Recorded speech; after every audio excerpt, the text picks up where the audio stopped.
到25條啦 locus 啊，咁佢話咧P 係個 moving point 啦，一個動點啦 ，AP 對 OA 啦，問你個軌跡係咩？咁啊 O 就係00啦，咁所以咧 P 咧你當 XY 啦，咁你先揾 AP 先啦 ，AP 咧就 X 減 A 二次啦，再加Y 減 2A 二次啦，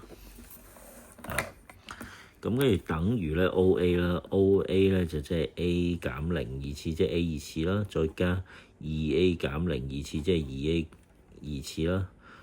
呢兩個再開方，咁啊兩個相等，咁啊開方約咗，即係 X 減 A 二次啦，加 Y 減 2A 二次啦，就等於咧呢度1加4即係5A 二次啦。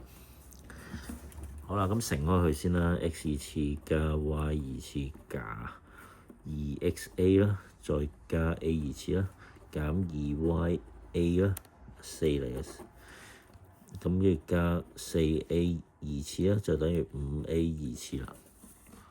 咁呢個 4a 二次 a 二次同 5a 二次約得啦，所以 x 二次加 y 二次減 2xa 啦，再減 4ya 啦，就等於0。咁呢個好明顯係一個圓方程啦。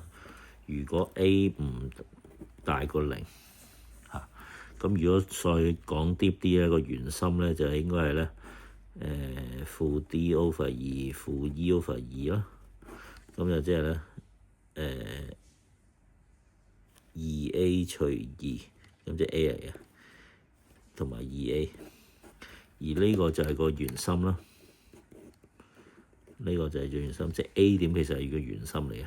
A 點其實係個圓心嚟，即係咁樣畫啦。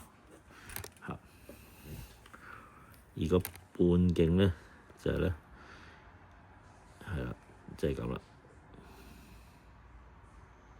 即係如果你畫翻幅圖咧，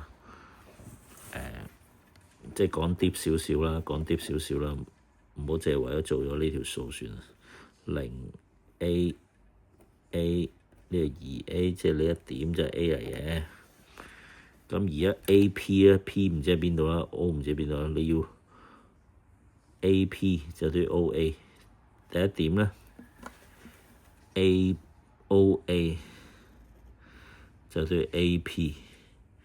咁即係咧，佢係喺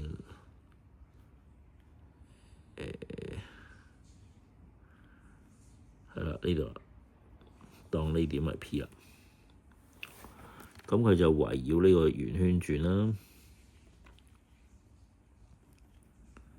即係咁樣啦。